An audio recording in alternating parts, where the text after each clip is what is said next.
Assalamualaikum warahmatullahi wabarakatuh. Perkenalkan, saya Ike Cahyaning Tias, peserta pelatihan dasar CPNS Kota Banjar, dengan jabatan Analis Forum Kewaspadaan Dini Masyarakat yang bertempat di Dinas Pemberdayaan Masyarakat Desa, Kesatuan Bangsa dan Politik. Kali ini perkenankan saya untuk sedikit menjelaskan mengenai komitmen mutu. Menurut Kamus Besar Bahasa Indonesia, komitmen adalah perjanjian atau keterikatan untuk melakukan sesuatu. Sedangkan menurut Sri Kuncoro, komitmen adalah rasa keterlibatan, loyalitas, dan identifikasi yang dinyatakan oleh seseorang terhadap organisasi. Sedangkan mutu adalah standar atau kesesuaian terhadap persyaratan. Sehingga dapat ditarik kesimpulan bahwa komitmen mutu adalah pemahaman konsep mengenai efektivitas, efisiensi, inovasi, dan mutu penyelenggaraan pemerintah. Materi yang selanjutnya mengenai karakteristik nilai dasar orientasi mutu. Yang pertama adalah komitmen bagi kepuasan masyarakat. Hal ini dapat dirumuskan dalam slogan-slogan khusus untuk meyakinkan publik terkait bagaimana layanan yang akan mereka dapatkan dari institusi. Yang kedua, pemberian pelayanan yang cepat, tepat, dan dengan senyuman. Hal ini dimaksudkan untuk memberikan kenyamanan dan kepuasan bagi masyarakat yang dilayani. Ketiga, melayani dengan hati. Pemberian layanan yang menyentuh hati tanpa cacat, tanpa kesalahan, dan tidak ada pemborosan alat, membuat masyarakat yang dilayani merasa nyaman dan puas walaupun dengan fasilitas yang seadanya. Yang keempat, memberikan perlindungan kepada publik. Kelima, pendekatan ilmiah dan inovatif dalam pemecahan masalah dan pengambilan keputusan.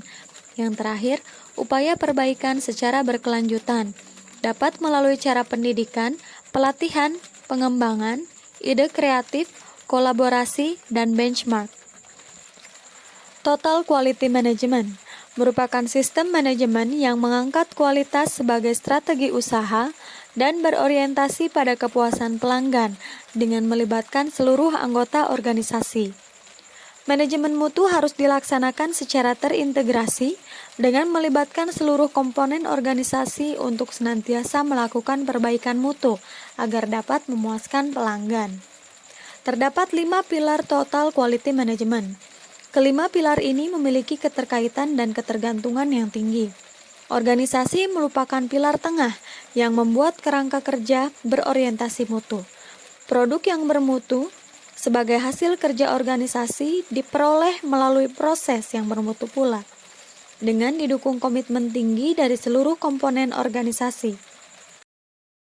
Digambarkan mengenai fishbone manajemen mutu. Berdasarkan gambar tersebut, menunjukkan bahwa setiap institusi pemerintah harus memiliki target capaian kinerja bermutu, baik kinerja individual maupun kinerja organisasional. Merujuk pada konsep trilogi mutu dari Joseph Juran, pada baris atas merupakan tugas pimpinan untuk menyusun rencana mutu, mengawasi capaian mutu, dan menetapkan program perbaikan mutu secara berkelanjutan. Pada garis bawah fishbone merupakan tanggung jawab aparatur untuk mengikuti sosialisasi terkait dengan rencana mutu yang sudah ditetapkan oleh pimpinan. Rencana mutu yang dipaparkan ketika proses sosialisasi akan menjadi rujukan utama bagi aparatur untuk melaksanakan tugas, fungsi, dan perannya masing-masing. Selama proses implementasi tersebut juga akan dikawal oleh pimpinan agar tidak terjadi penyimpangan. Berdasarkan hasil pengukuran dan penilaian terhadap capaian mutu pada output dan outcome, kemudian pimpinan melakukan tindak lanjut secara tepat sesuai dengan hasil capaian tersebut. Pendekatan inovasi.